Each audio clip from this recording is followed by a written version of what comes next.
Okay. Well, we're back. Hey, World building again. hello, hello, After everyone. quite the intense session on Monday.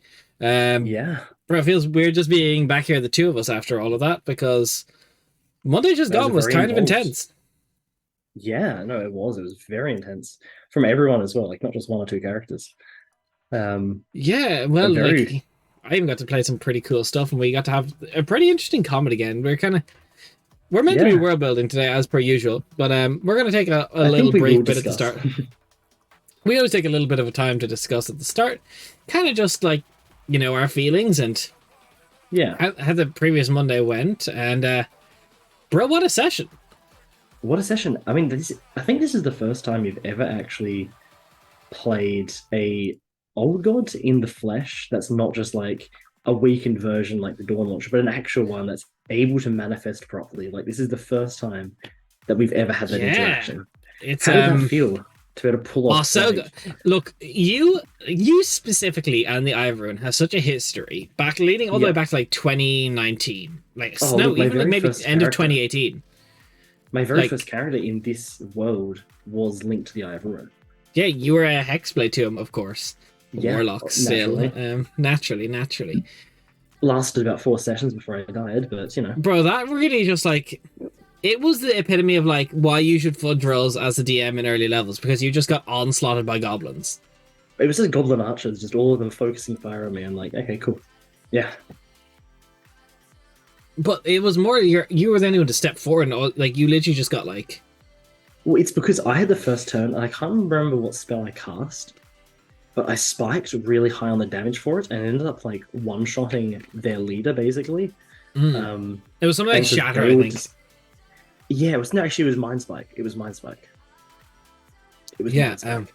I went really high on the roll for it. I think like max damage on it. I ended up like basically one-shotting their leader, so they all just turned and just hammered me down, and that was rough.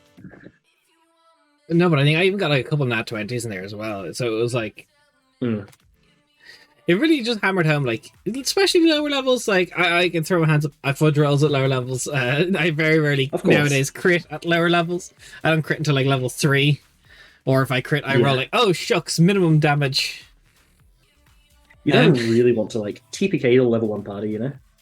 Look, not particularly. It's not on my agenda for a day by day thing to do. But yeah, being the Ivorian in person. Oh, Yeah. honestly, it felt good. Felt good being like, and I will preface, I have been an old god before that was able to manifest its full form. That's true. You were the dragon. You were the Horn I Serpent. was the Horned Serpent, and there was the Fall of Bex that got quite spooky, There but that was was. a completely like other campaign, pre-stream. Basically, Yeah. what is now the Dragon King being prophesized in this game, coming towards is literally just like basically the oncoming apocalypse, or Yeah. kind of Yeah. apocalypse. That's been seen by everyone encroaching, and now you've got everyone trying to respond to it. Yeah, look, it is what it is. But no, playing the Eye of Ruin has been like even down to the description, like seeing parts of his father Mm-hmm. in him with the white hair, but he's got the darker sort of tan of his mother. And Mm-hmm. you can see like literally where like the wounds have manifested permanent damage.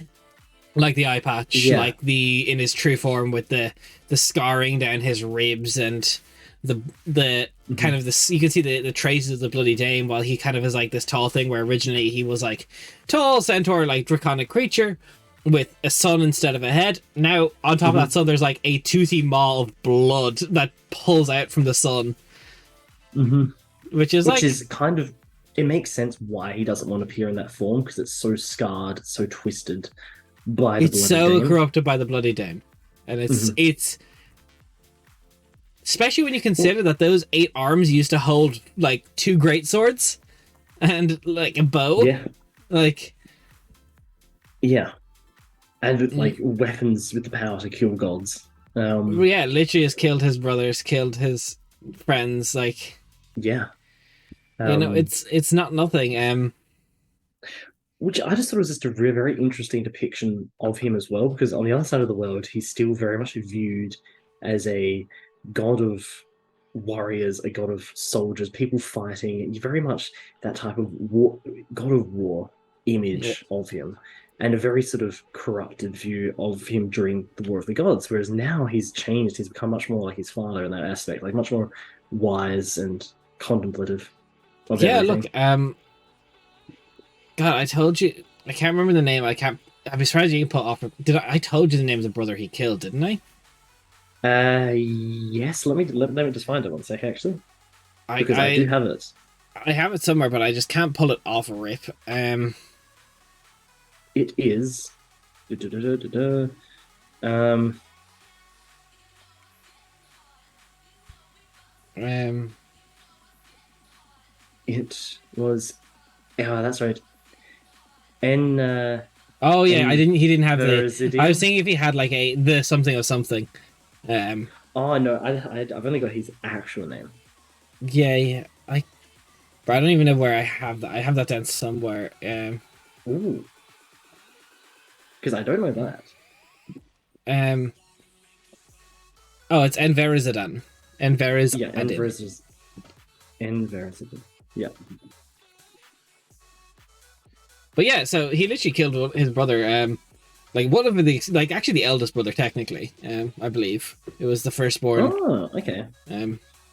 What was he the So god of? Well, I think he was actually want to say maybe orcs. I think he was one of their gods, but that Oh, might have been the unshackled side. I'll have to just like this is some deep cuts. I'm gonna have to check my old docs yeah, yeah. because I know Interesting. what's tripping my brain up is I know you played Bran, who was Half-orc. what's a demigod of Yes. the Yeah, shackled Shackled sides, but Scythe. I don't believe any of those. No, that none of them made races. So No, no, because they're um, all Quells.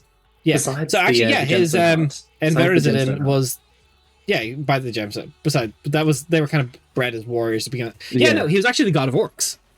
Um, Oh, okay, God of Orcs. well, he also like got like he would like warriors, Yeah, god of honor, so to speak. yeah. But he Interesting, didn't because really then get a it's domain. He didn't last long enough. yeah, yeah. Or well, Well, his in terms domain of was domain, lost. I was gonna say because yeah, yeah. Interesting, very interesting. Yeah. Um, Which is but yeah, partly so why, oh god, this is such a deep cut, which is partly why on the other side of the world that a lot of full-blooded orcs at that stage were seen as like feral and like fighters and raiders is because part of them like as a people, hey, 9 months very well spent. And Elderberry, thank you for the nine ooh, months. We've had a baby together. thank Congratulations. you. Um how Been are a you pleasure having doing? you here. We're world building, but first of all, we're doing a deep cut based on the Eye of Ruin, who we saw last week, not last week, Monday just gone, and kind of his Hmm. history of how he killed his brother and what the War of the Gods meant for him. But how are you doing? I'm going to keep rambling on about orcs on the other side of my world, which players have still yet to see, and viewers have still yet to see. But yeah, so big part of that was how'd you put it? So like the orcs on that side, especially full-blooded orcs, part of like them losing and like any Facts. race losing their god caused such like a you saw at the start. It causes such turmoil for them as a species, and it put so much anger specifically towards the Eye of Ruin and like a lot of the like even just everybody kind of they took it out on everyone and like part of the fear of the like because he remember Adverzadin was not shattered. He was killed with a god killing weapon. Yes, he He was is just now straight up. coming back. Yeah, yeah. Which is why there's such a fear around that sword.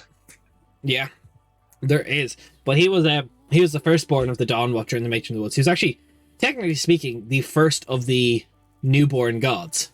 Of like all the old gods, the Yeah, first one the to batch the two. first child. Like the first child, and Yeah. then the triplets came after him. Okay, Which that's is the very Eye of interesting. Ruin, the Farwalker, and the Archhammer. Right. Huh.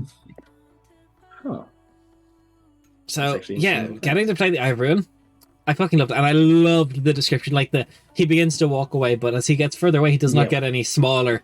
And it's only after a Oh, couple of steps he realizes not only is he not getting smaller, he's beginning to get larger. And then I the think form it's changes, because and it's like on my mind as well. But I don't know for some reason that conjured up such like Elden Ring esque imagery in my head. I was very much like picturing that type of epic yeah, but cinematography also of it's like that you moment. remember every time your characters take a step in that private sanctum, there was ripples along the stars around them, like echoes Yeah, of a stone skipping. which is like it was such a cool description. the imagery it was was such so a cool cool. description. I And then, loved it. like, you also have to remember, absolutely all loved y'all it. passed out before you even got to see the full Eldritch form. Like, like, you will never actually know. Because I don't even think it's something I could describe based on, like, what I want in my head is. It gets to a certain stage, like, it's still morphing, and then it, like, as it's getting to its pinnacle, it's beyond mortal comprehension. Even my own mind, it's like... I was going to say, it's a very good way to just brush, like, go into the level of it's nothing that mortals can understand because I can't even explain it, you know, and I'm the DM. Like, the form itself even begins to fold in on itself. Light doesn't work well from the sun, and it's like the heat, like the arcade, like you saw, he literally touched Calicinder's face to look into that third eye and accidentally recovered all your spell slots. Yeah, like not even intentionally, just did it like that. Yeah. Which is insane. Which was such a, like, I know you were using spell slots that day. You kind of used some from the first fight, and you kind of hadn't rested since the final bit. But like just that kind of like slots, that click of cool. That click of just like that's how powerful this being is. It's like just by touching off of you, all your spells are restored, and like that's quite the strong ability. But honestly, playing the Eye of Ruin, phenomenal, absolutely phenomenal. Dream come true. Yeah. It was really cool to see you finally bust out the Eye of Ruin after all of these years where he's been such a focal point of the lore, such an important part in the world and the story of it all.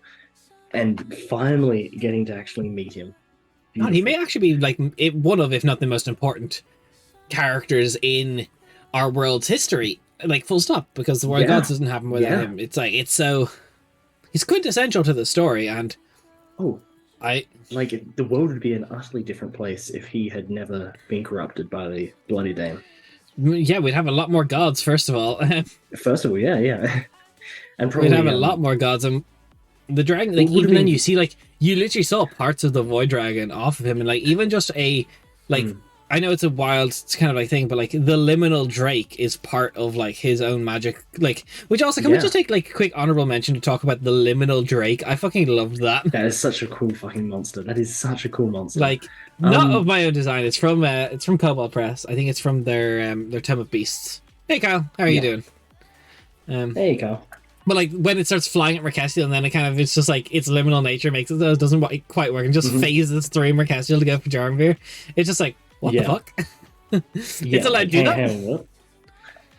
No, that was those really cool. trials, actually, all of the trials, just to go on to that, beautiful. I loved it.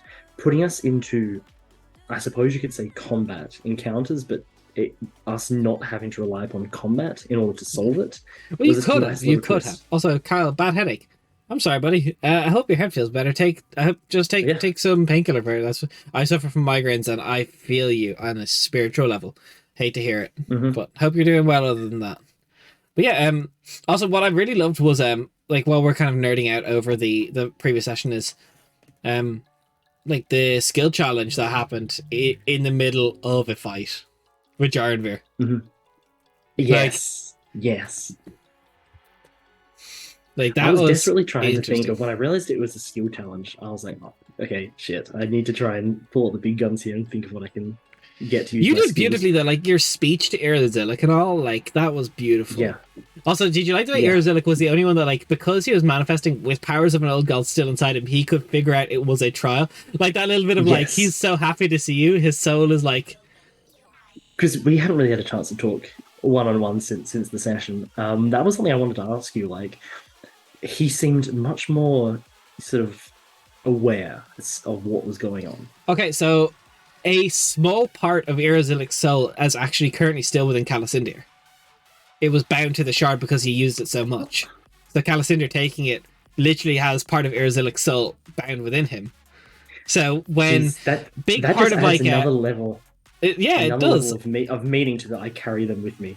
Yeah, and then because you now found out the Eye of Ruin has a shard, it was almost like it was pinging off the other shard, and it's like he was able to like embed himself in this vision, and actually kind of like try and take over it to like Like, while he couldn't control everything he was saying, like, those bits of, like, lucidity, he was able to, like, get bits out. Like, when Zamani said he could protect you, you saw the smile coming through. And it's just, like, like, as you said, the Elvish door at the end going through the portal says, I carry them with me. It's quite literally, you carry Irazilic with you. You know, Which I actually thought that was very interesting, actually, the two pathways and seeing what people went down. Yeah, I thought that was very interesting to see. Kind of, it gives an idea of, like, people's, like, choices and ideals. Like, I think it was... Who went through which door again? I know you went through the Elvish door. Jarnveer and Svein went through the Draconic door. Merkestio went through the Draconic door. Went through the Draconic door, and then Zamani hesitated and thought about it for a while before going through the Elvish door. Yeah, because she, in her mind, she never wanted to leave anyone behind. Yes. So, yes. Yeah, it's I mean, for Cal, it was a bit of a no-brainer decision in terms of which door to go through. Yeah. Well, for the same reason it was a no-brainer for Cal, it was the exact same reason it was a no-brainer for Jarnveer. It's like, I am not, like, you know, I have to do. I'm not my father. Yeah, exactly. I'm not going to make those same mistakes. What did you think of Jarnveer's father, learning that little bit about his story? That was interesting. That was actually a very Did you actually pick up anything weird about Jarnveer's second name? This is like a deep cut reference. Can you just remind me what his name was again? Jarnveer Aegir. Aegirian Plains? Exactly. So I'm guessing his father was the warlord of the Aegirian Plains. Of the Aegirian Plains. Got it. He was like the terror of Zarsan. So this was pre-unification of Zarsan. He was one of the... So Zarsan unified, but like a lot of the city-states wanted to be like their own thing. And of the Aegirian Plains, Jarnveer's father, Warlord Aegir, was like the terror of Zarsan. Okay. So where was his keep, like his hold, or his city that he ruled from? So that would have been... Oh, that's a great question. I have to pull up a... I think it's Fanekin. It's close to that. Okay, yeah, I'll pull up Rotonia actually. Oh, yeah, okay, I'll do Rotonia as well, so I can pick it for you, and then we'll get to world building because we'll get to world building eventually. There's a lot to talk about. There's a lot to talk about. A lot to hang out. I think... Also, chat. If you have questions about what happened Monday, shoot them out. We'd love to answer them because this is like a little peek behind the screen moment. Yeah, and just a lot of the just the moments and the descriptions of New Holoth, like that's one of the reasons why I specified that in terms of our post-game recap and talking about everything. Why the descriptions are fresh on my mind in terms of these are amazing. Which I just gotta say as well, New Holoth, love it. So yeah, it would have just been east of Fanekin, by the way, on the base of the Lothric Mountains. If it lets me ping. Roll20 is being super fucking laggy for me, and I don't know why. It is. It's taking a while to load in. Okay, yeah, around there. Yeah, just about there. How long ago in the past was that? Well, Jarnveer's about like 50, 60-ish years old right now. In half-elven terms, he killed his father when he was 14. Right, okay. So his father would have been probably during the time that you all were dealing with Lavoka, would have been his father's domination of the Aegirian Plains 75 years ago. Jarnveer was born, youngest of 4 brothers, and killed his father. Shit. Corrupted Greathammer. Yeah. It was just a nice reflection upon Jarnveer's character as well, because even his whole relationship to his daughter as well. And why you can see he literally just does not want to be his father. Like, that's the worst thing. Like, yes. And leaving her to die, in his mind, I'm sure he would see it as that. Like, this is something my father would do. Yep, 100%.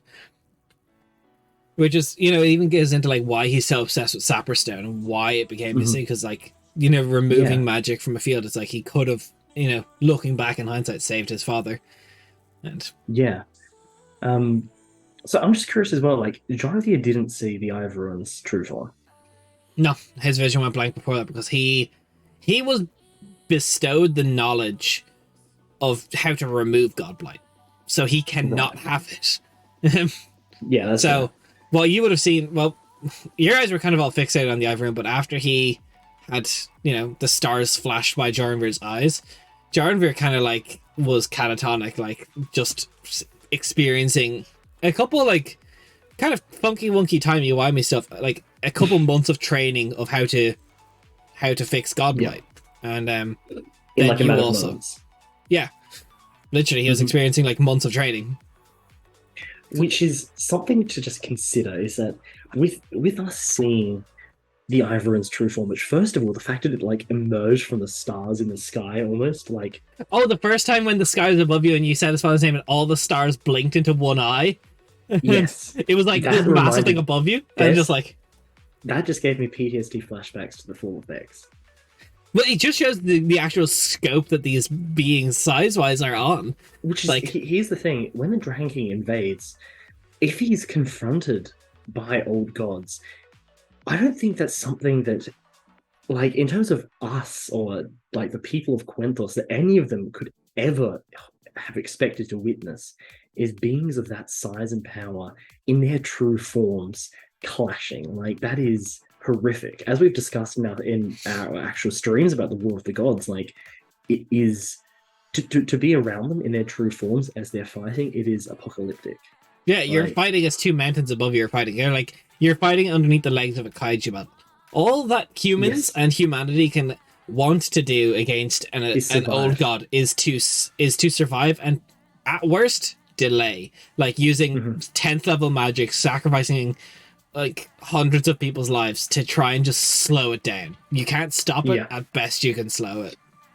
yeah, Like, yeah. and maybe if you know the right methods, you can seal it. But Mhm. Yeah, you can try and do harm to it. Try to like the best thing for non old gods to do is to try and assist by taking out their generals, their lieutenants, the people around them, the people assisting them in other means, because you're not really going to be able to do much to it. no, it's a fool's errand. It's just Yeah, yeah, which is just I love that the whole moment with the Ivory, it throws into question so much within the world that's just like, if this was made known in terms of if he did this and appeared in the world outside of Lake Hethspire, like, that would shatter the just the general beliefs of so much of the world. well, like even like we saw a bit from Mercato. She looked up as like all the stars suddenly disappeared and an eyelid opens to reveal they're all now encompassed within one eye, looking down on you all. And she literally looked up and Mercato said, "So that's what an old god can do." Like, Yeah, yeah, it's like, like this is the Ascended difference. could never. Yeah, yeah. As we've discussed, like, it would require all of the Ascended with prayers going towards them, like empowered Ascended, all together to actually match that. Like, that's Yeah, what we're talking about. Um, yeah. Like a which is what unified the humanity Zephyr in prayer. which is what Like, the Zephyr kind of is want to try and trying. do. It's his Yeah. plan. Like, he's trying to like rival this power so he can fight it down the line. But it's so interesting for me because I've always tried to stress like the scariness of the old gods. But something you have to remember, the Jotuns killed one of those. Hmm. The Jotuns killed one of those. Yeah. Now, they can't permanently kill yet, but imagine if the Jotuns somehow managed to shatter the Firewalker and take the sword. Yeah. Yeah, literally. Which is, I guess, it's something also to remember about like the Jotuns as well, is that whilst individually, like, they're not on the same level, there's also more of them than there are of old gods. They're Yes, incredibly there's a powerful, lot more. and there's more of them. So just by sheer numbers and like the power they have alone is enough, because they're of a level that's high enough, they're of a power high enough where numbers actually do count. Yeah, They're no longer ants. It's like, it's not just like annoyance. They're actually in large enough numbers and a serious threat to them. yeah, it's spooky. Like, it's just genuinely a big spook because, Mm-hmm. like, you know, it's like how do you approach that sort of stuff, because that's big and that's going to like kill you, because that's like There's so much I just really want to get into, but I know it might be treading on the toes of things to come up, things to be. Um, you can shout but out a question. I don't know if I can answer it, but look, it's more for viewers' sake. Anyone who will look back onto these streams. Um, You don't have But to worry just about the player seeing it then. yeah, look, I'm very very interested, especially after this, to see what's going to happen with the Dragon King. I am, yeah, I'm Well, very like, interested. you gotta remember, the Dragon King is two of those. Hmm. Two of those combined Like, into one. also, I will put this out. You've never seen the Dragon Kings or heard the Dragon King's true form of what the Horned Serpent and the Jeweled Wings fuse to be together. No, That is no, two-thirds of the Void Dragon. It's like, yeah, that's spook. yeah. I'm I'm very interested. I vote Eat the Dragon I'm King. very Look, scared. you know what? Ronish X, you are correct. So, for Mhm. reference, we've old gods in our world and we've ascended gods. And I was describing there about last week that it is actually currently one of the ascended gods' plans to eat one of the old gods to try and ascertain and gain their powers. So, you know what? For Mhm. a first time chat, you're pretty spot on. How are you today? You know what they say, Dragon I'm King tastes like chicken. Yeah, exactly. Dragon tastes like chicken. Dragon King just tastes like an even bigger chicken. Exactly. Um, I was gonna, I had a question on the tip of my tongue there. But make it sexual. Um, Oh no. Get the bards! Get the bards! oh god, like Dragon King mukbang. Um, Dragon no, King I had a, fuckbag. like, I had a question. It's a question on the tip of my tongue, but you know what? Okay. We're talking about the Dragon King's true form. We're talking about Yeah. the I think Well, yeah, and that's actually true form be interesting because it'd be like a real weird be bigger than all of amalgamation them. of both of them. Yeah. Yeah, and get Dragosy. Love it. Dragosi. Ooh, ooh. Look, there's going to be someone out there that's into that. There's definitely drawn a lot of art of that. Love that. There's definitely people out there into that for sure. But yeah, I think it's going to be interesting to see what this, witnessing the true form of the Eye of Ruin is going to do to members of the party, like how it's going to, at least like how they will see it, how they will process it, because it's a lot to take in and a lot to process. Yeah, well, remember, all you guys currently have a Constitution score set to 2. Yeah, yeah. Like, it is being healed by Jarmer slowly, and now that you managed to actually get the thing, you'll probably come out close to the 30th, so... Like... Yeah, so... Ronish, there was recently our main party on the Mondays. They had an affliction, a curse on their minds called the Sleeping Bloodline by the Saint of Undeath, and the only way to rid it was to view an old god in its true form, and by doing so, giving themselves God Blight, which is a lethal affliction unless one knows the remedy. So one of their allies learned the remedy. They all got it. Their constitution is currently set to 2, and they're basically in this weird time loop, like isolated box, recovering for the next few days. Yeah, but the curse has gone off of them. Which is like we're going to be in recovery, but it's You'll also be able to just move going to around be for a few days. It's also just going to be trying processing what exactly the fuck we saw. Yeah, I really am curious to see how the group will process it, because it surely won't just be like. No, I can't. Obviously I can't play the characters like your guys' characters, but I certainly imagine it would be like y'all are currently like bedridden, and I'm very curious to see if there's any like long term effects. Does anyone because obviously this is just like a strengthening of faith for Calicindir, like straight up. Yes, 100%. For him, it's very easy to work out how this is going to go. Yeah, exactly. It's a strengthening of his faith. That's all there is to it. I mean, of course, there's more to it, but yeah, in short. But for characters that didn't previously view the Eye of Ruin or any of the old gods in any particular religious light or significance, be very interesting. Could Aasimar survive? No, God Blight is... You technically have to be a step above Aasimar. You'd have to be a demigod. A demigod could be cured of it. If an Aasimar of the Eye of Ruin, though, descended in some way from the Eye of Ruin, would they have a slighter sort of resistance or like threshold towards it? Or yeah, I think not even resistance, but they'd have an easier time recovering. The God Blight, they'd still get it. I'd say it would be Godblight left untreated kills, just straight up. We know this to be fact. But Godblight would take longer to kill an Aasimar.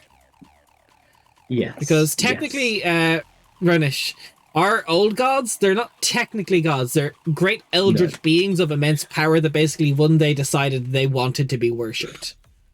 Yeah, they're and they wanted to make mortals and they're basically like kind of they're eldritch abominations from. So I'll try to explain this very easily. Our setting has two major beings at the start of time: the Divine Observer and the Void Dragon. The Void Dragon being of all consumption, Divine Observer all creation. 13 realms were created, 13 planets. The Void Dragon ate 4 of them. The Divine Observer made his children to break apart the Void Dragon. Those are the eldritch beings, these eldritch warriors from one of the four destroyed planets. Broke it apart, and then kind of left without purpose after disassembling the Void Dragon, decided to make their way to the material realm and be worshipped as gods by making man. Although I suppose it's it says that Aasimars 5e are bastions of divine power. Yeah, no, they definitely are, but it's more like the best way to describe Godblight in our setting is it's like too much power. It's kind of like overcharging a battery into the point it explodes. You've stood in the presence of a being that transcends simple godhood in that, technically they're not even celestials. the old gods. Yeah. So most Aasimar in our setting are what would you classify them as? Like aberrations, or? Yeah, I suppose the closest thing they could be to is aberration. But really their own. But they also have we to be do their own category. Also, I will say we do sometimes take the D&D 5e lore that is set up for the Forgotten Realms and just twist it and make it our own. This is a full homebrew setting. But it's Aasimars are also just extremely rare in setting. Yes. But, which is curious. We haven't really seen. We've had one Aasimar this side of the world. You've seen one, characters. Two. One player character, one NPC. Yeah. Who was the NPC? Valwa is a Aasimar to That's right. Yeah, that's right. I forgot about that. What about a chaotic evil Aasimar? Well, there's chaotic evil deities. I'm sure it could happen. Yeah. They'd be far more likely to be from an ascended god rather than an old god. Yes, especially it happens. It happens. But I suppose the best way to describe Godblight is imagine filling up a water balloon and then just trying to fill it up with a power washer. Yeah. It's not going to go well. Yeah. It's making mortals experience things they shouldn't.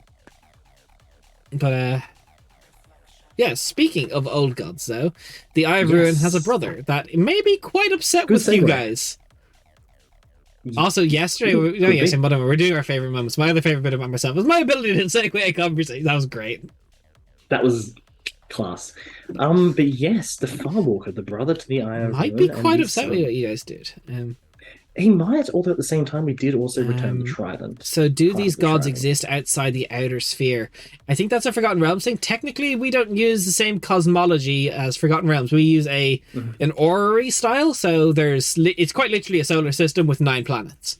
There used to be 13 planets. It's just a large solar system. They exist in various demi-planes now, and various throughout what the cosmological soup that connects all planets, the void, is where some of them would exist. Or they exist on one of the 9 planets at a time.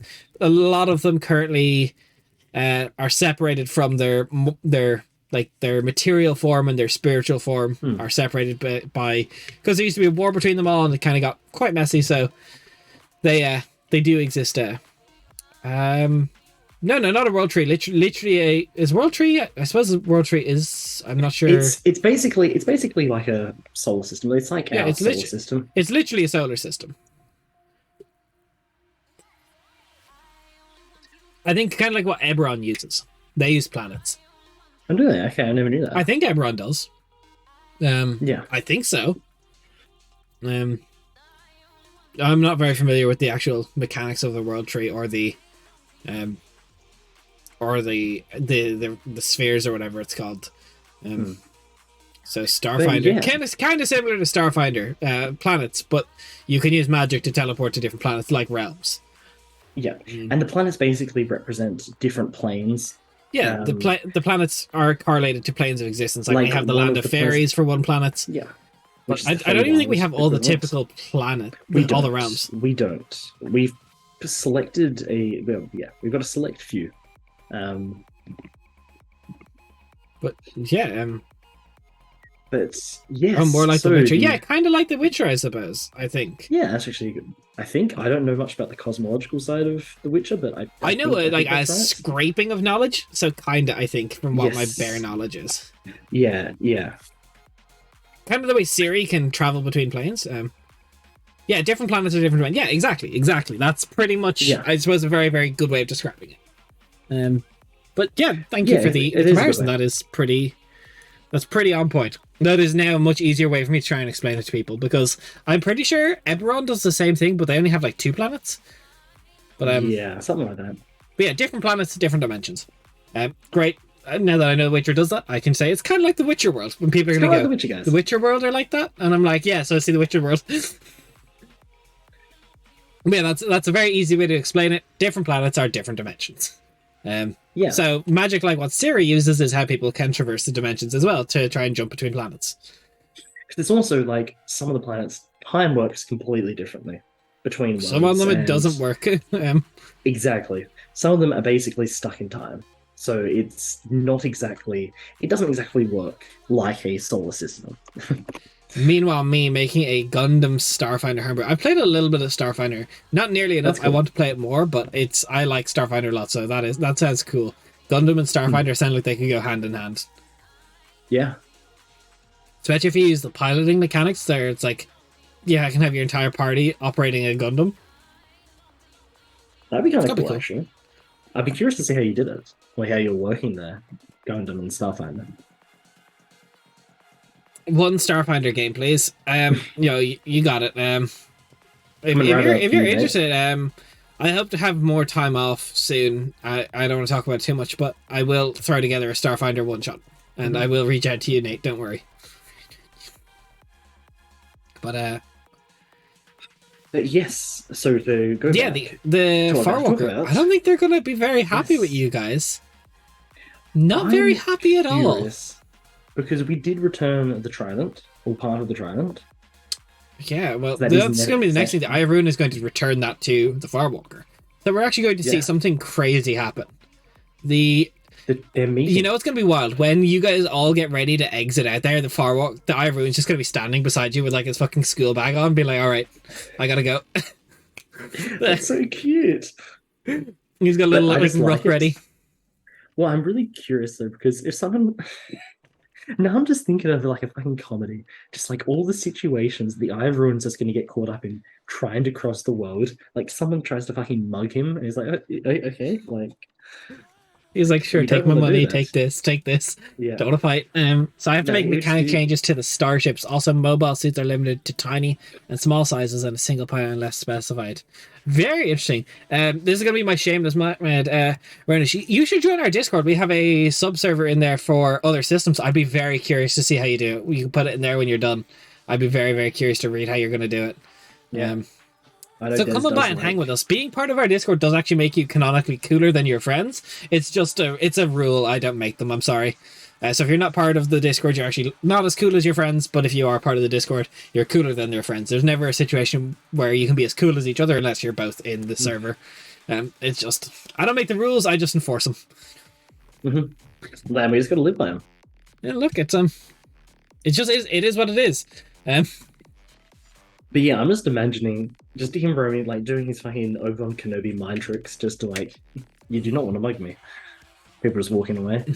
But remember, he just traversed the plains to get through, like, and that's like traversing the plains isn't easy, like especially with this being like limited off. But we could see him. Yeah, no, he'll probably. I'm curious. Hey, thank you for the follow, Ronish. Thank you so much for the follow.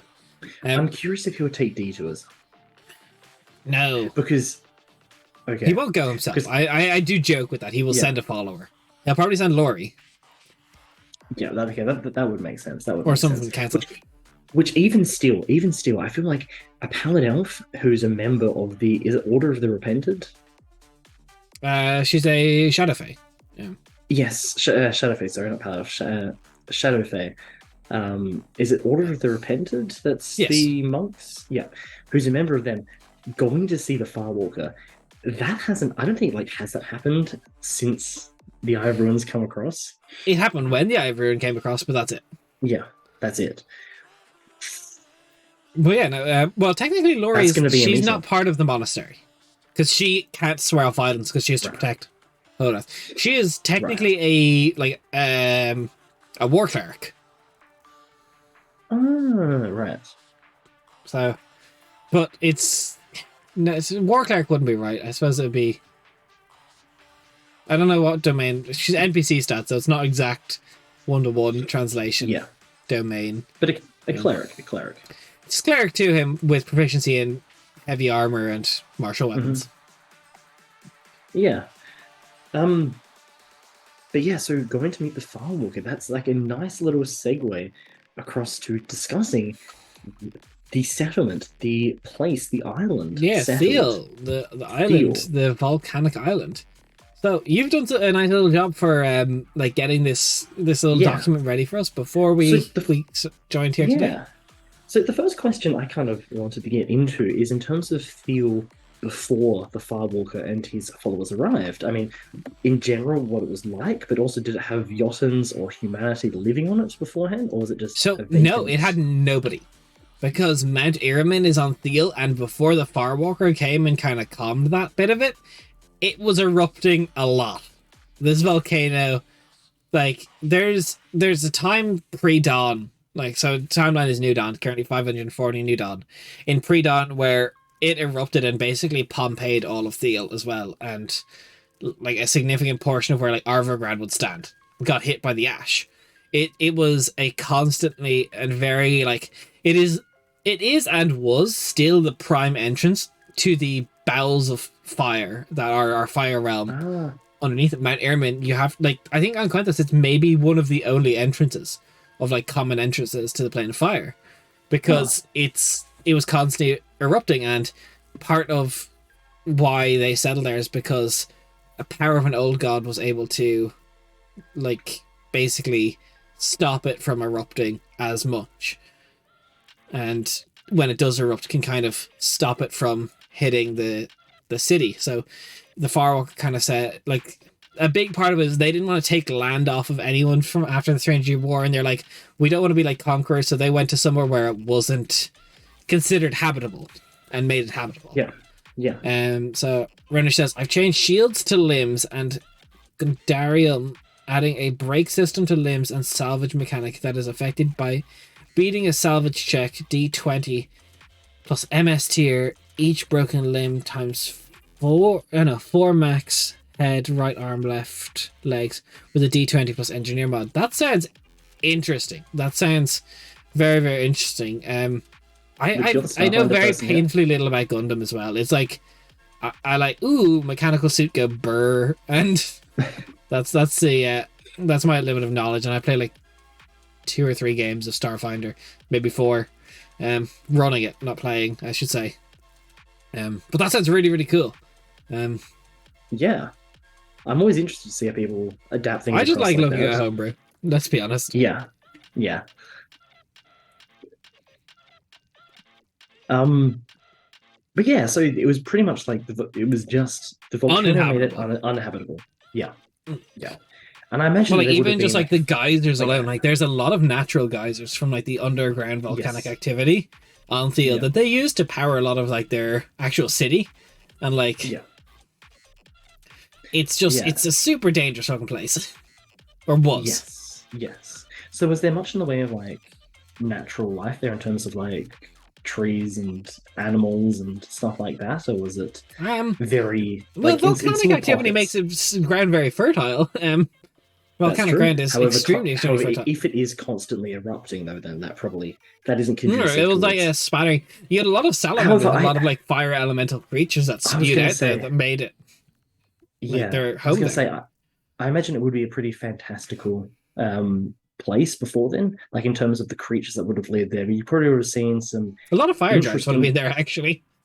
yeah, and you probably would have found some very interesting plants as well and things like that. Like Mm, very, I can't off the top of my head, I don't know much, but in terms of could probably invent some in terms yeah. of Um. natural.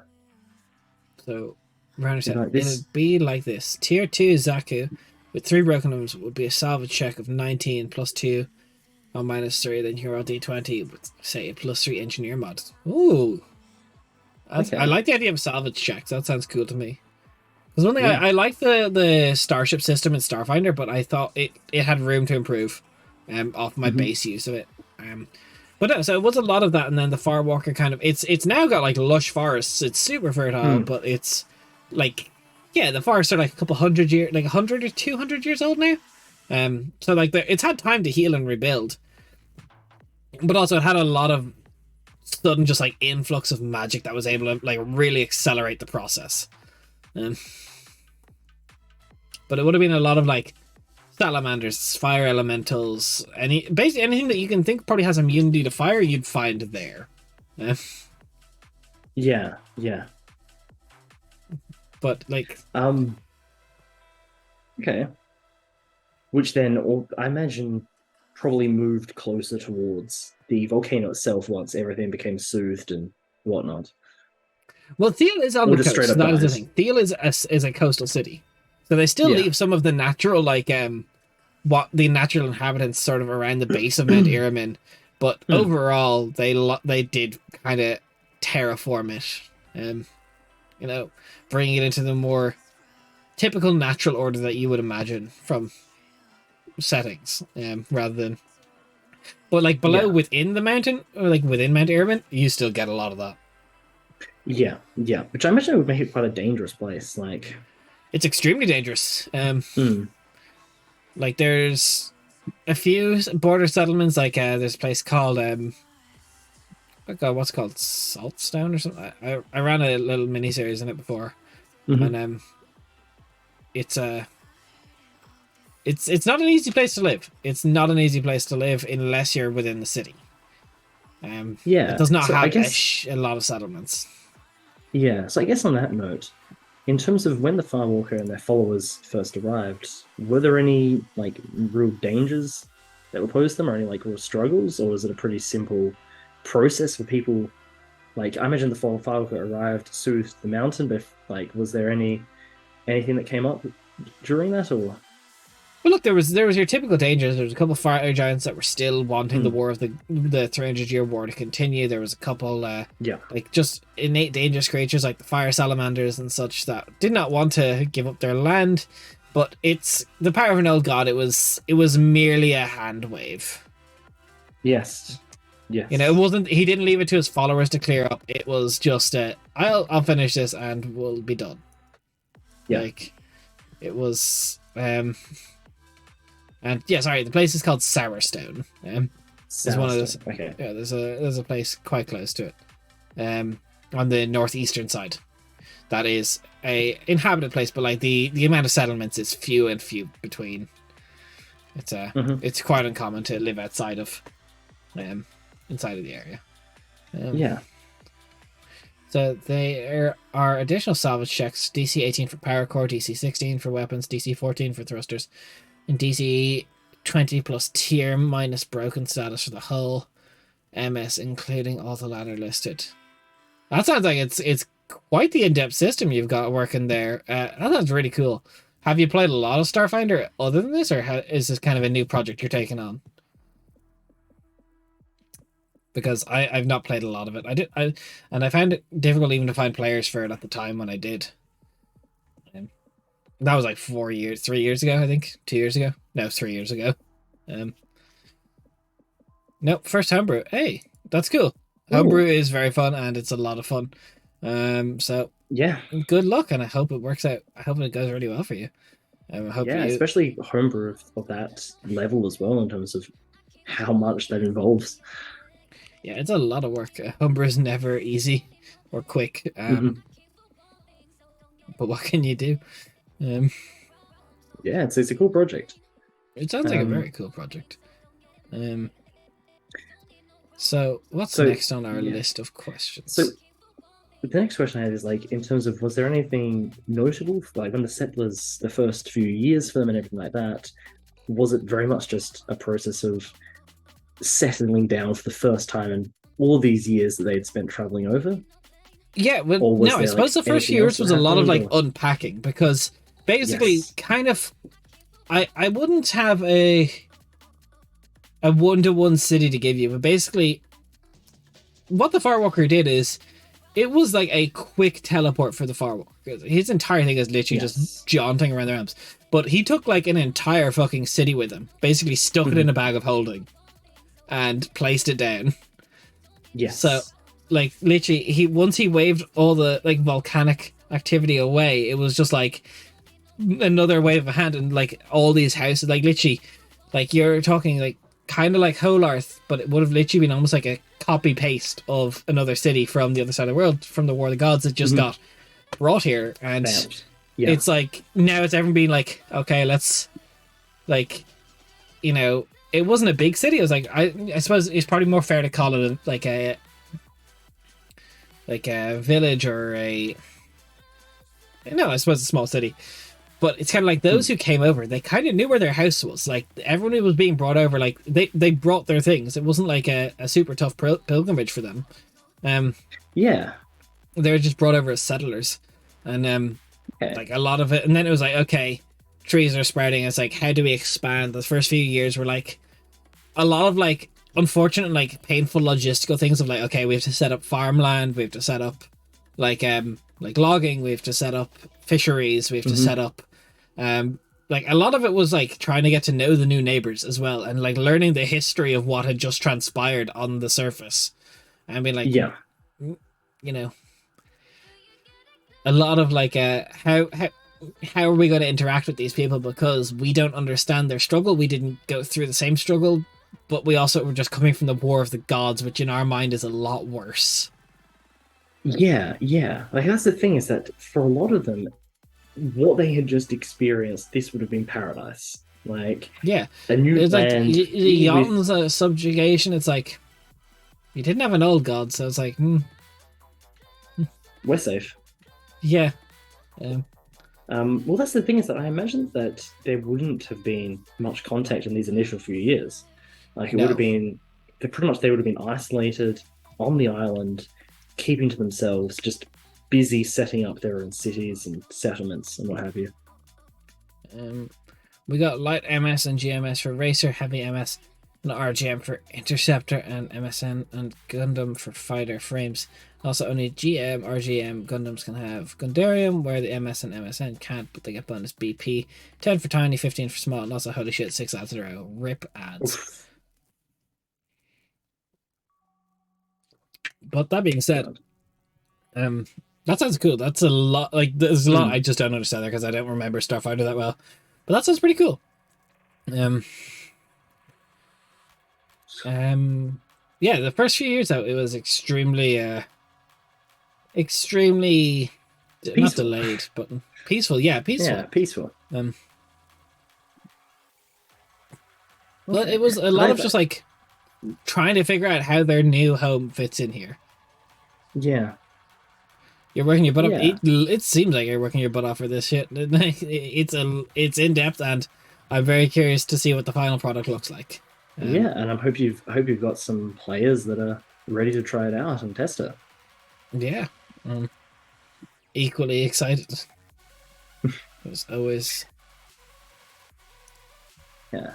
But Well, yeah, I how and when did they suppose contact the mainland that occur? yeah, that was my next point that kind of flows into that. How did that happen? Like, was it a just a It was coincidence, or was Arvigrad, it? so literally their closest Yes, that would neighbor. make sense. Um, Yeah. it was kind of, um, I would say it's probably a lot of curiosity of like the Onyx Great Worm caused a lot of curiosity. Um, and So do you think maybe then the like the Onyx Great One perhaps like for one of the few moments like sent out a message to the people of Arbograd being like, hey, I want you to like see what's going on over here. Um, I've no, I think it's detected probably the there's other way this. around. Oh, okay. So do you think then the Onyx Great One actually left its home to? make an introduction with the Firewalker? No, I think it was probably the other way around. I think the Firewalker probably introduced himself to the Onyx Great Oh, One. right. Okay. So do you think that was the first interaction between them? Yeah, Was with the Firewalker? yeah, I think so. I think it was. I think it was Right. between these great beings because it was basically like I'm not here to disrupt the balance, and like a big part of it is the Firewalker is not always present in Theal. Like they make themselves quite difficult to reach. Which is a good point as well, is that the Firewalker is also innately curious and fascinated with the world, and here's this massive dragon of a type it has never really seen before. Yeah, Like and not quite related that to the Void sparks. Dragon. Not doesn't quite make sense to it. Yeah, I know a girlfriend of mine is excited when I mentioned an RGM 89D sniper, 80D Jigen sniper. Those are words. That sounds like a cool sniper. That sounds like a big sniper. That sounds like a That sounds cool. I don't know enough of Gundam to know what that is, but that sounds pretty cool. that does sound very cool. Look, numbers and letters makes my brain go burr. Okay. But yeah, a lot of it was like how did that go? the Firewalker. Like, How did it go? how did that go to It that was. meeting? Because I imagine It's they would from have gone in their Unicorn Star Gundam. Elven form. Yeah, they would have. They would not have approached in their true form. That's Of course just not. that's Yeah. like active war. No, they would have approached in their Star Elven form, and they would have been like, "What?" Because remember, they didn't see the Okay. jewel, not the jewel ring, the gemstone heart. They didn't see any gemstone dragons. Yeah. So it's Just kind of being like, there what are you? what are you? Where did you come from? Are Yeah. you one of me, or are you one of the Which is interesting because for the Onyx Great One sent to Quenthos, the only other Great Old God they would have seen would have been the Guiding Light. yeah, they would have seen it be shattered. Yeah.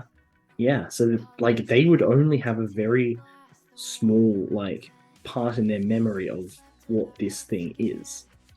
So Yeah. I imagine it would have probably gone both ways in terms of Yeah, there would have been an exchange in information, and a lot of I think a lot of what the Firewalker is learning of the history of Quenthos would have come from the Onyx Ray Wing. yeah. And that made a lot of chance for the talk and open it up, and it's like it kind of would have been a follow up, be like, hey, I have a lot of followers, and we are just setting up over at Theal across the water. It seems like you're our closest neighbor. I do not want to war with you. And it was kind of like, same. Yes. Yeah. Yeah. And Yeah, they which I mentioned for they're both of them quite is- good is- allies. Oh, okay. Yeah. Well, I Like, at imagine least they both non-aggression treaties. Yeah, yeah. I was gonna say, I imagine that they wouldn't have had any reason to dislike each other really in terms of the Firewalker and the Onyx Great One. And I don't know, like I suppose that they could see a bit of similarity in the sense that they're both outcasts from the rest of their kind. You know, the Onyx Yeah, Great Worm for going a lot of against it. the tenets of all of their kin by aiding in the 300-year war, and the Firewalker for just dipping with their followers and going to this side of the world. They're both separated from the rest of their kind, so it's like, okay, I can kind of have some Bro, form of imagine they common just do like a ground. weekly lunch. It's like friends. I like to think that the Onyx Great Worm has like a form it can project itself into to just Well, wander you know, around the my streets setting, of all Arvigrad. dragons are shapeshifters. Yes. So I just like that it just wanders around Arvigrad, just wanders around the world, just taking it in. Like, yeah, this is cool. Yeah, literally just like going into NPC mode. Hello, Graveyard Gravybird. I love the name. Graveyard Gravy Boat, hello, how are you? Great name. I love that name. What's good with you today? How are you? We're doing a little bit of world building today. We're doing a divine city of an old god that basically fled a war with other old gods and just bamfed a city into Yeah. existence. But we're just hanging, talking about our game, talking about homebrew. Yeah. What's good with you? So I imagine very much after the Firewalker and the Great Worm made their first contact that they probably sent, people from Arvigrad and people from Theal to actually set up proper political arrangements between Yeah. the city and the island. Definitely, because the Firewalker the Council of Theal is like high priests of the Firewalker that kind of make up the political heads, and they would have set sail In fact, I can probably even tell you names for this bit. 1 second. I should have this in my notes.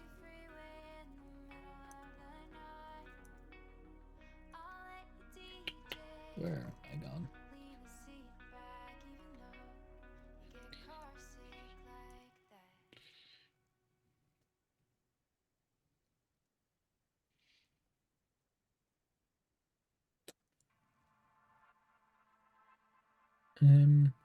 Yeah, Rehelia, the Saint of Luck. That's right. Yes. Yeah, it's basically, like, yeah, trying to keep things safe. But she would have been one of the first ones to show up, and also, I will say, she is the only. Which I'm surprised Calicindia is not more curious about her, as she is the only one of ascended divinity to be ascended by an old god. Isn't there the Eye of Ruins person? Oh yes, I believe there is one for that, isn't there? However, my thing with this is that would Calicindia know of them? I Because I suppose... don't imagine that amongst the ascended pantheon that they would really be included in there in a lot of places, like on the same level. And in Theal and Lake Hespire haven't really. Well, Lake Hespire is just very isolated, and Theal and the world below probably wouldn't have had too much contact with one another. So I'd say it's commonly known though, because they. Well, no, you'd have to be somewhere. You would actually, yeah, you'd probably start seeing in New Hollarth, like little shrines to Nudovikiel, the Saint of Remembrance. That would actually be very curious, because that's always been something on my mind, is I'm not sure if Calicindia would know of them. Yeah. Okay. Probably not. So let's get to well, that would actually be it. I have to write a lot of class and weapons. So Technomancer is now weapon specialist. Solarian is nanobiologist. Priest is now clergyman / woman. Spacefarer is Spacenoid. Nameless is Earthnoid, and Xenoseeker is Xenobiologist. And then Graveyard says, I'm doing a little bit of real world building. I'm making a D&D room because I have furniture and interior design master under my belt, based and design built. I'm making everything from scratch, which is fun, and I'm working on the table at the moment. Man, I would love a actual D&D room. Unfortunately, I am stuck to the plebeian state that it is VTTs, because we have 5 people at our table in 5 different time zones, I think, or 4 different time zones. 4 different. AJ and Kate are in the same. Yes. Yeah, sadly, we are separated by ocean and land masses alike. But that would be very cool to have. That would be very cool. And then I've always loved the idea. I'd love an actual playroom. I would. Also, you know what's cool? I just on a complete separate note, I got a notification the other day that my Kingdoms and Warfare package is ready to ship. Ooh. So I'll actually have my Onyx Great Room statue soon. I'll need to paint it. I've never painted a mini like that, or a mini. Like I think the last time I painted a mini, I was like 8. All right, like 20 years ago. That's cool. That's going to be an interesting little. I will need to buy smaller minis and practice, because I'm not just like this big. You don't want to start on that, and it's like if you fuck it up, you're not just going to get another one. No. God no. Look, I may even just send it away and get it painted by someone. Like. Yeah. Like, that's... Look, painting scales and stuff is a lot of fun. It is a lot of fun. I haven't painted it in really cool 20 effects. Years. Yeah.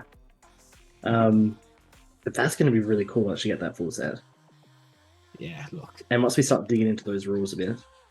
Yeah, well, we're going to start seeing them come up now soon. I feel like we need to almost do like a Wednesday stream going into like the Strongholds and Followers, the Kingdoms of Warfare, all of those. Well, I'm very familiar with Strongholds and Followers, but basically Kingdoms of Warfare changed it from like the warfare system so dramatically. Like it's actually like you have a battle map of like 6 rows, and like you have your forward, center, and back flank. Like it's such a deep system now. Yeah, it's a really deep system, and one that I really like. And I think. Also, I just tore my core rulebook a little. That hurts. Like, how bad is a little? Is it like a tear in a corner, or is it like a full ass page gone? Look, books tearing hurt me. That's rough. Look, I feel books sorry for that you, cost man. like $50 to get. It's like the Yeah. core rulebook of Starfighter. Like, it is like, Rob, I think you're forgetting. Like, it's not 5e's core rulebook. It's a Oh thick yeah. boy. It's like, Oh yeah. Do I have my Pathfinder book oh somewhere? yeah, did you get second edition or first? I don't have the second edition. This is like the old first edition. First I don't know edition. where it is, but that's a thick, like that is a thick bloody book. So I know exactly what you're talking about. Like, it's Um, so like. Let me see if I can get my PHP for example. Like, here we are. oh, I can't The find it. I don't know where it comparison is. of PHP to core rulebook. I don't know where my book is. Yeah, I know, Heather. I have the 35 CAD paperback. Oh, look. Regardless, it's looks tearing, not fog. Yeah, that's. Let's put these bad boys back on the shelf now. I don't know where I'm trying to look around my room for my Pathfinder book is. I don't know where it is. How do you lose a Pathfinder Um, book, Raf? Oh, I know it's definitely somewhere. It's just yeah. When I first moved into this place, a few books and stuff are just left in boxes because I had a lot of books, and I don't have enough room in this house to actually properly put them all up. Look, that's valid. I have a very modest bookshelf to to the left of my table that is pretty much full. So I get you. Yeah, yeah. But yeah, so let's did you hear Did the you hear they Starfinder announced? Enhanced Edition? Okay, no, I haven't heard that. What is that meant to be like a like a Starfinder 1.5? Is it a second? Is it just is it new? What is that? I haven't heard anything about this. It is the equivalent to Pathfinder Unchained. Oh, okay, cool. It's yeah, so it's just providing more options and from the looks of things, a refined starship combat system. That's kind of what they need. Starfish. Okay, Starfish. rebalancing, Starship. yeah, rebalancing and simplifying classes, adding rules for narrative starship combat and creature companions, and also scalable weapons. That's cool. Which is actually that's really cool. So it's like if you have a sentimental weapon, actually scale that. I am all for that. I am all for that. It's one of the Is things that's always held me back from creating a character that has like an heirloom weapon or something. It's because that's just going to be ditched as soon as you find something better. So it's like kind of feels a bit rough. I think I Like, can either definitely you- work out a scaling system. 100%. Yeah, yeah. But I'm gonna have to. yeah, basically said yeah, exactly. But yeah, so kind of the first people of the Farwalker to move to me. It was probably like I want to say just under 1,000 people, maybe Yes. 2,000. It was not a small size, but it wasn't like a great heap. It was like a lot of changelings. There was some humans, some elves, some half elves. Actually, no elves. I don't believe. Hmm. Were there any elves that came with him? No, because most of them would have still been Star Elves wanting to fight in Yeah, the war. yeah. So it would have been mainly other ones. Some half elves. Yeah, some half elves. Okay. But But where did they yeah. go? Did they just like spread out across the world and just travel type of thing? No, they Or did moved to also Theal. do, like- They moved to Theal to set up their homes. Oh no, yeah, right. In terms of the Oh, the first people. demographic Oh, the posting. changelings, 100% wanted to just Yeah. like. because the first people from Theal to really go into the world, like out onto the mainland and explore and go to places like Rindleton or Arvigrad. Well, the first place would have been places Arvigrad. like A lot of people like trying to do like figuring out Yeah. kind of like what these people are like. Arvigrad first, they would have kind of felt very weird in Castelia. Yes. But it would have been a lot of changelings to try and first explore because they embody the Farwalkers, wanderlust in our setting, Hmm. kind of wanting to figure out what the hell is all out there, and kind Yeah. of be like, what? Let's um, how to approach it. Probably adjusting arcs, turning, and shielding for starships. Yeah, turning felt Ooh. kind of weird when I played the starship combat. I'm not gonna lie, it was a little bit odd. Yeah. That's But cool though. I like that. Hey, look, could be a good time when that comes out to take a little take dip into dip a Starfinder again. toe. Yeah. Sure, couldn't Nate, hurt, couldn't hurt. if you watch this, I don't know stay if Nate's tuned. still in the chat. No, Um, stay tuned. but no, so yeah, what have been changing? Trying because also they can like really try and mold themselves into society. Hmm. What have been a lot of like historians trying to like a lot of us just trying to figure out where they place in because a lot of it's like Yeah. not sure exactly how they fit into the society of this kind of new world and like how they want to approach it because it's all very different for them. It's not exactly how they remember their world, and it's probably like it's difficult to talk like technological scale because you can't Hmm. exactly one for one technological scale, Hmm. but it's further behind than what they would have known in like terms of magical competence as well. Um, Yes. Well, that's the thing. We've discussed the world pre-War of the Gods, which was much more advanced. Um, like just from the sheer benefit of having these eldritch beings living around them. yeah, literally, the magic was such an abundant resource. It was like not even a commodity. It's Hmm. just like it expected. Everyone kind of cast some form of Hmm. magic. I adjusted that for my Gundam homebrew as mobile suits can shoot forwards and sides. The hand has the weapon, resulting in a turn as well. That's cool. That's cool because the turning was kind of janky on the starships. Not gonna lie. Um, Very, very cool. but I will say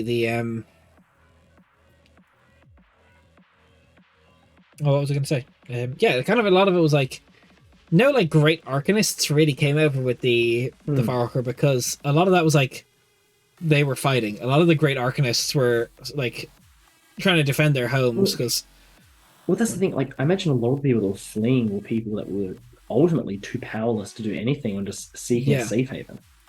exactly. People who are deemed not going to start a war on this other side of the world. Yeah, A yeah, lot of like just genuinely good-hearted people trying to just have a life and yeah. like not lose what they saw as like all of their humanity and everything they built because kind of the the Dawn Watcher was kind of like shit's gonna come to an end pretty soon. It's like this is getting dangerous and Yes. this is like this can't end well. And if it ends well, I'll come for you, but you know, I can't promise I Yeah. will. Then turrets have been replaced with core mounted weapons. Core mounted weapons can shoot forward with direct fire weapons, but can shoot in all directions with tracking weapons. That's cool. Turrets and core mounted weapons, very very cool. Um, we're not doing too bad in our little list, are we? I don't know how much of it we're going to get through, Well, but we're not doing too bad. we're not doing too bad. So, in terms of the next section, because that's the last one, kind of just go into like the early history of the island in terms of the setting up and its main interactions with the world at first. So, really, just talking now about the island itself. Like we've already gone into, like it is a volcanic island. Um, um, yeah, actually, my main question is that are any of the forests on it connected to the world at all, or is it severed in terms of that type of connection? It's definitely severed. Like the Yeah, the lava would have burnt it away. So yeah. there's no connection to the world. So you could say I'm making Starfinder GE or Gundam Edition. Nice. And then Graveyard Graveboat says because the room is quite large, I'm making a large U-shaped table with a large sunken mini battle roleplay map space. The Ooh, players will that's rotate around cool. the U-shaped table, and I will sit slightly at the table where the PC, TV, and LED control are. There's also 7 iPads built in around the table for their players, and D&D Beyond, and 5 dice pods, and enough space for a sea of dice that follow the shape of the table. It will be awesome. That sounds so cool. That sounds really, really cool. Look, I'm wanting a I've never thought about building my own table because I have like um yes, I am Irish. Thank you for hanging out, Bernish. Thank you for not assuming I was British because that's not nice. They See you took enough around. from us, but see you around. Have fun bouncing and have fun with your starter Yeah. finder stuff. Yeah. Um, Good luck with that. I hope it goes well. for Graveyard Grave, but if you're familiar with Rathskeller tables, they're one that I would really like. Um, they look very cool. Or the brainlet in me also goes Ooga Booga. I like Wotan for no Wotan. I love Wotan Forge, but I think well, Nate, if you're watching this in the future, make a table. Secondly, I think you are actually. Design one, please. Wormwood also makes tables, and they're very cool. But they don't have a TV in it. The Wormwoods don't. They have modular, but I don't think they have a screen. But Rathskeller, I think Rathskeller does a really good job. Yeah, they are cool, aren't they? They're really cool. I first saw Rathskeller when I think MCDM was making their table for their buying their table for their stream, and I remember ever since I've wanted a Rathskeller. At least I think that's what they're called. I will Google it very quickly while Raph types.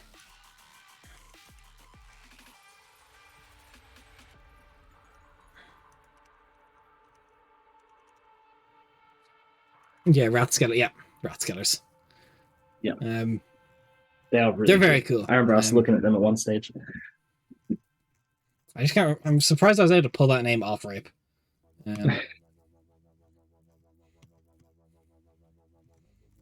They just look good. They look like a very good quality. They look modular enough, and I'd be very interested. But yeah, pretty cool. Pretty cool.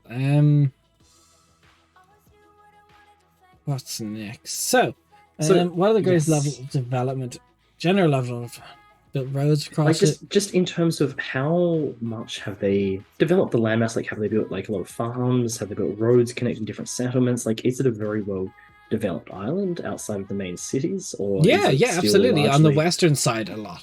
The eastern side is now forested Yeah. around the base of Mount Iramen, but the western side, yeah, they have a lot of farmland. They have a lot of fisheries, a lot of smaller settlements on the western side. They only have like one Sourstone on the east, but the western is really, really getting along, and they've got roads. Eventually, when you guys do go there, whether it's this campaign or next, I will have an updated map ready. But it's definitely something they have worked on, and something that they, you know, they've worked a lot of stuff on. Like, they don't have many settlements just because they're kind of limited, and they don't have any want to try and expand further out into mainland, because that also just means danger. And this is literally like their history is a culture of people who have fled wartime. Yes. Yeah, and it's also like the Firewalker has turned it into an island that really there's no need. Yeah, like in terms of luscious, material like, needs, they have what they need on Theal. It's there's no real reason. Yeah. But that's kind of it. I'm looking at the next question. What's the volcano doing? So recently, like kind of relatively recently, I think past 25-ish years, there was actually a play by the Cult of the Flameborn to try and get the volcano to explode, to get Solelio's plans to kind of burn the world, kind of, so to speak. Ultimately, it was thwarted by adventurers who stopped the Cult of the Flameborn and the Angel of Avarice. Banish the Angel of Avarice for now. We may see them come back to our actual campaign and be an issue, but the first attempt of blowing Mount Iramen has well, it didn't. There was rumblings, and it got close, but thankfully it didn't happen. And it would have been quite spooky if it did. We would have seen a lot of like Theal be kind of destroyed by that and just kind of rebuilding again. But it's for now the mountain is chilling. It's like, it's not that it doesn't erupt, it's that it's when it erupts, or when it attempts to erupt, that the volcanic eruption is channeled elsewhere. Yeah. I imagine also like redirecting it like a tiny bit, like into the plane of fire. Yeah, that's itself, exactly like backflowing it. Yeah. Using the back channels. Yeah. I Okay, have a huge 85-inch TV under the sunken battle space for the environment grass and grid, also hidden LED under the lip of the inner table for day and night cycle. I have a huge 12 floor, 100 centimeter by 100 centimeter by 100 centimeter magnetic wall and floor castle. It would be huge to show off on my table and to my D&D. Also, no clocks to let the time fly by. That's so cool. That's like D&D really cool. Nerd dream room. Like, one of these days, one of these days, I will kidnap all of my players and keep them in my basement. Yeah. I just gotta get a basement first, so step by step, baby steps. One more hurdle. So in terms of Theal, what are the main settlements? Like, if you've got names, I don't know how well you've got. Well, Theal is the name of the capital. Theal wasn't the name of the island. That was the name of it would have been the name of the same city. So does the island have a name separate to that, or is it the name of the island plus? No, they would have just called it Airman Island. Right. Okay. Yeah. It would have been named after the volcano because it took up so much of it. Theal is the main city. It's not like it's kind of what it says. It won't ever have a country name, or maybe it will. Who knows? Well, you kind of visit a country. Yeah, I suppose it is. I should give it a country name. Yeah, we can think about that. We can come back to that.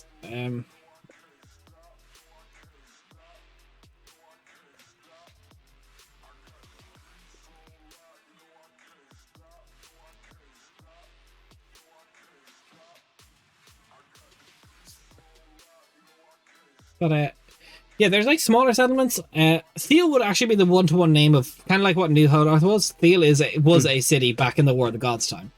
It would have been on the same landmass as Singor. Ah, right, okay. Yeah. So you very deeply. You know the way we had on the south, we had Woodport, in the east we had Goldport. Yes. So it would have been like cutting, like diagonally on the diagonal, kind of like thinking, like right. So it would be part of 5 o'clock. Masteru. Yeah, it would have been part of the Masteru continent. Yeah, exactly. Okay, you're right. So I was saying, damn, that is a absolute dream graveyard. But my goal is to kidnap all my players and store them in my basement. I just need to get a basement first, and then I will do something of the similar kind. But baby steps, bit by bit. Make your goals, break them down into manageable tasks. I gotta get a basement, a house with a basement. So I have to somehow buy a house. But in this economy, who can? Then I have to somehow buy a ticket to Australia, and honestly, in this economy, who can? And then kidnapping the players, that's not so bad. Yeah, look, ads are the big frustration, aren't they? Yeah. What can you do?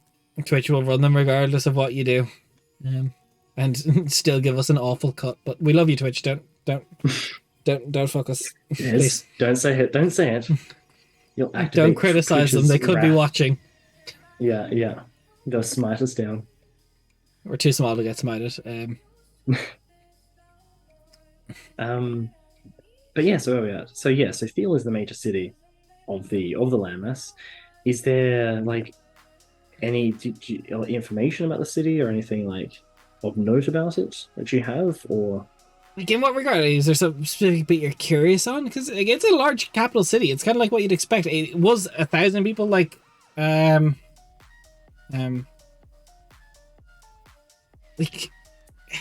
was 1,000 people like 200 years ago. It's boomed since. Like it's getting like close to like people move there as well for the safety. Twitch sucks. YouTube is better. Let Twitch read that. Look, if only discoverability was the thing on YouTube, and I don't know if there's even a D&D category on YouTube. I actually don't know if there is. I know only D&D stream that I know, other than like Critical Role, that multi streams is Arcane Arcade, which is XP level 3 stream. Our YouTube presence is shocking. I need to work on it more. Yeah, but that's a project. That's a project. So yeah, in terms of the city of Theal, like, are there any notable like major locations or like sites around it? Look, I'll keep it up. We haven't gone there, so I haven't I have ideas, but I haven't like fleshed it out super hard. I know there's like the Grand Temple, like it's something they built, a big massive temple and council chamber that's kind of one in one. It's definitely a walled city. It's got a lot of defensible locations. like I'm open to suggestion because I haven't like until we really get to a city. I have like vague Yeah, swaths of notion and idea. I haven't yeah, really got like 100% of what I need down for it because yeah. we haven't been there. I just wasn't sure because I know that you'd run that little campaign there, so I wasn't sure if you had It was a small just in your campaign, but mind it was like no, I like turned over. visually it's a very like it's a very hilly terrain. Like it's the top of cliff. It's kind of very close to the edge. It's kind of a big kind of like snail shell spiral pattern city. That kind of goes upwards Yeah, the top of the cliff, and then the bottom of the snail shell curling out to the bottom is the docks at the bottom of the cliff. Um, like I kind of know the general layout and vibe, but we stayed there for like maybe 30 minutes of the first session, and we got out of there pretty quick. yeah, yeah. Okay, yeah, no, fair enough. So it was not a mini series to explore the city. It was just you got the quest, now leave. Yeah, yeah. I imagine in terms of the city, like in terms of the buildings and stuff, if a lot of it was, or at least the people and the knowledge was taken from the other side of the world, I imagine it'd be a very different style. Like, be much more reminiscent. If anyone was to come over from Darapadan, the other side of the world, and look at Theal, like it would carry with it. Much Yeah, more absolutely. So the first recognizable. houses are literally like ripped from the other side of the world, and then you can almost see like the Mhm. construction type change of like the different like wood types and materials that were available. So it's like you can almost see like there's probably like new quarter and old quarter, or like not even Yes. quarter, but like there's literally the like what they probably call Old Town and New Town. Like Old Town would be the actual bit like that was from predated, and it's like I'd say that's definitely like Yeah. possession. People of note now, like if you have a home in Old Town in Theal, it's like you were like your family traces back to the people that came over. Like this is Yes. like there's a lot of respect for you. Like a lot of people moved over, and a lot of people did move to Theal because it's like this peaceful island that's protected by a great old one. Like especially like the less like remember in a time where the 300-year war ended against the Yons, people were looking for safety. People were looking for safe Yeah. places to live, and Theo got a lot of them, especially after they made Yeah. contact and they kind of just all of a sudden like because remember people were only really building when Theo arrived, and they just arrived with a decent sized city, and then a lot of people Yeah. They just came over and walked was up. like, hey, I've got materials, I've got like I've got a background in this like during the 300-year war, Mhm. the Yotans had me building a lot of buildings, so like I have knowledge and like it's kind of like you can see where Old Town stops and the new sections begin just based on like the Mhm. different materials that were available for like construction, like just different wood types, different like like like bricks and all. It's quite Yeah. aesthetically different, but those within the old town have quite the respect. It's kind of like where a lot of Yes. the High Council would live. It'd be where the original temple was built towards the large Mhm. part of Old Town. Like would have been Yeah. brought there. Like a small temple of the Firewalker, which would have been upgraded into a much bigger one, which I think Calisander would love together. And I would love for you to eventually get to Old Yes. Town in Theal because there is the tapestry. Would you like to see the tapestries, Calisander? But no, they're inside I the know. I see high that name, but temple Carlson of the face. Firewalker. There's the Firewalker's entire family tree, including Mhm. Inverizadin, on the wall. They have a tapestry of the full family tree of the Firewalker, including the Eye of Ruin, the Dawn Watcher, the Matron of the Wood, all of it. Like they'd have that probably be like their massive like thing for like historians is like because a big part of why the Firewalker left is so the history of Darapadan wouldn't die. Yeah. So I think Calisander would be absolutely fascinated because on that, unbeknownst to the Starless at the time, the guiding light is on that tapestry as his uncle. Yeah. I would love to go to Theal's Castle in there. I would love that. Like, it's the only real place outside of the world below that is a proper like civilization that is active and integrated into the world that worships an old god. Like, it is the only other place. So, I think for him it would be fascinating. It would be the place that would feel most familiar in terms of Yeah, that. very much so. Graveyard says, well, YouTube is for videos, but you can live stream. But as a new channel, you must upload 5 times a week, at least 4 days. 5 times a week, at least 4 days a week for consistent upload system. Yeah, I do not have the time for that. Make each video 20-minute long and you'll have enough content per video. The gold ratio is between 15 to 33 minutes, and after 1k subs, you can monetize your videos. Keep database of your old videos, as YouTube is not very helpful against people claiming your video. Yeah, look, that's fact. Make collabs as much and often as you're good. Yeah, that is the recipe for a perfect channel. But I think expanding onto YouTube in the future is something for us to work on. It's definitely something we want to do. It's just yeah. Right now there's plans in motion to like really be putting a lot more into this, but we're just not ready to talk about them yet. But we have a lot of cool ideas and a lot of cool content we want to do, where you could see that happening in the future. But thank you for the info. Like, that is good info to have, and I will keep that that in mind. Yeah. So the next major question I have is, what is the general political structure and like the governing bodies of Theal? So it's a theocratic state. Yes. It's the church rules the thing, and they rule it based on the Firewalkers' ideology, and then the high priests of the Firewalkers' church are the ones that are said to, upon a time, commune with the Firewalker if there needs intervention from the divinity. So the Firewalker is pretty like out of it for the most part, but the general political structure, it just comes down to the council of the elders council of the church.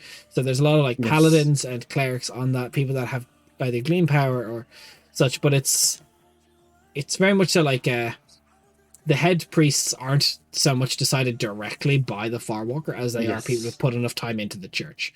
Kind of like an elder-based society where they get taken. There is divisions. I suppose the major division would be from the paladins literally being like the running guard. Like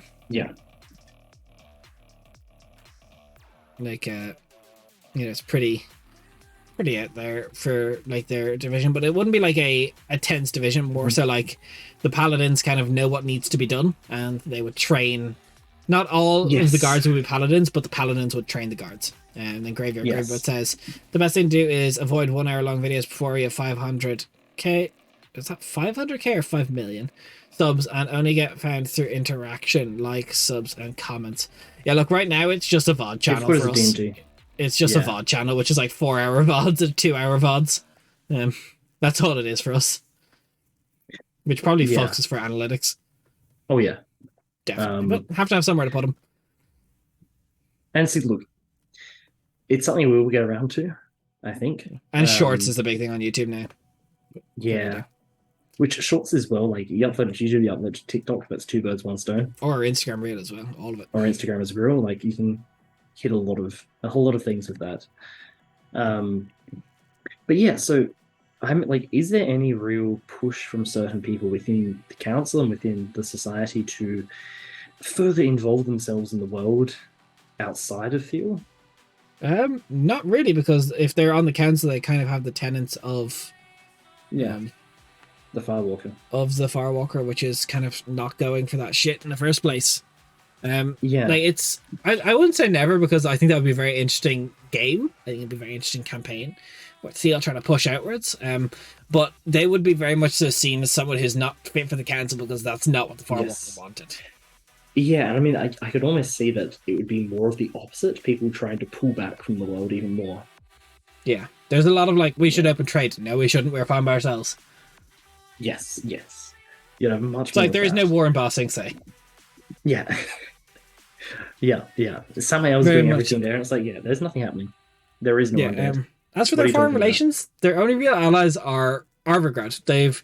They kind of have that ally there. They don't do much trading other than that, because north you have to go to Jotuns, or south you have to go all the way around Mantara Thear, and they don't really have any like desire. They don't need much trade. It's kind of, they do their best to like keep everything positive, but they don't like send dignitaries. They just mostly realistically they just want to be left alone. That's it. They just kind of they don't want war. They just want their city, and they want to just be at peace. As for I'm just going to read ahead in your questions here, if you don't mind. Yeah, absolutely. So I can't answer the foreign relations one. The Ascended are viewed very similarly to Starless. They're not like mocked or anything, but they're powerful celestials. They're not true gods. Yes. No, they're not true gods, because we have a true god that literally waved a hand and made a city. and waved a hand and stopped a volcano from exploding. You know, Yes. they recognize the distinction. Like they're like cool. Like they don't outlaw, but you would not find any temples of ascended gods in Yes. Theal. It's just not going to happen. Yeah. Neither would you find temples to other old gods. Okay. It would be worshipping the Firewalker. Like you might find a shrine here and there if like someone's family was like worshipping multiple old gods back when they came over. It'd be like old shrines that are probably kind of like dusty in the house, and it's just like a thing where they pray at for their ancestors' sake. Maybe a couple to the Dawn Watcher, a couple to the Matron. But nothing like too crazy, especially kind of dies out each generation bit by bit and more and more. Well, in that case, like, I don't imagine that they would exactly allow for worship of the Eye of Ruin in particular. But see, the problem is even with some of the saints, like people view, because remember these ancestors, they like it is a controversial where the council does not agree with the Firewalker to forgive the Eye of Ruin. Yes, but they also understand that the Firewalker does not want to make war happen. So they're like, we don't agree. You shouldn't have let them stay. You should have sent them away. But we're not going to start a war. But worship is not allowed. Yes, the council would not allow it within Theal. It would definitely be a one-way trip to the paladins to come break through your home and be like, no, we're just like dismantling this. Like you can't have this. Like it'd be the same for like Bloody Damer. It would like, you know. I'm really curious then about, let's say the Guiding Light is reformed and emerges back into the world. How would they react to that? Because here is the uncle of the Firewalker that has returned, that they never had a bad relationship with. They would wait to see how the Firewalker reacted to it. And they would that would probably be council wants to talk to the Firewalker about this. Get their opinion. Because again, this is the Firewalker's city. This is not the city of the council, it's the Firewalker. I was going to say, ultimately, any big decisions like that, they would go to the Firewalker. Yeah, absolutely. Now, the issue then comes is the Firewalker's nature of being very flighty and just wandering off everywhere, exploring. That's kind of the problem. But look, I imagine if the Guiding Light was to return, the Firewalker would pay attention to that. Oh god, yeah, no, that's not something they ignore. They would definitely seek them out to like uncle, like uncle. Remember, like they only kind of knew of them. They never actually met. Like Guiding Light was gone before, you know. Before that kind of stuff happens, the Guiding Light went during the Jotun War, which is when the Firewalker and all were being born. I cannot wait for the family reunion that is to happen. Like the Guiding Light meeting with the Eye of Ruin Firewalker and just being like, okay, sit down, nephews. All right, like let's just talk. Let's have a little family catch up. Well, he'd need to be like, what happened over there? Because I don't know. Yeah, there's a War of the Gods. Which is also really going to cause like a big issue for the Guiding Light being like, I could have stopped the War of the Gods. Even just in his own hubris, I could have stopped this. I was going to say, but like it would be guilt. Like it would be a guilt trip for him. Yeah, that'll be like a big thing because like especially the Eye of Ruin. Because I could have shown you. Light as well. Like for them, it would be like a massive moment of like, I let my arrogance and my own desire get in the way of me preventing my brother's like imprisonment, all of this from happening. If I wasn't so overconfident, I could have prevented all of this. All right. And so I imagine, which is actually, I've been thinking about like how the Guiding Light's going to be when they return. But like, that's the thing is that I imagine that they would almost have like a certain sorrow to them and like a certain melancholy to their actions. A lot of guilt there. Probably they realize not quite as, and will probably work to, in my mind at least, probably like naturally help the Starless and like see them return and see them safe, but probably wouldn't look to exactly towards, at least at first, go marching out into the world in full force and like. There's a lot of introspection that needs to happen. But yes, I could. Sorry. Yeah, it's very interesting. Before I spiral into that side of things. Before you spiral, I do think we're going to end today because we did start a little bit later. I am at work soon, so we're going to wind down. And it was a little bit early, 15 minutes early, but thank you so much for watching. We're going to just pull through here. We kind of finished our questions. I was waiting for that bit. We did really well. We did really, really well, but we're going to end it there just because fortunately work still has me working of a Wednesday. I don't know if I am next week. So we might actually be able to do a little bit later, but that'd be cool. We will see you all Monday again at the bare minimum, and we're going to go ahead and raid out. I'm going to just figure out who we're going to raid or if we're going to raid. I think we will. See you, everyone. Bye.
you.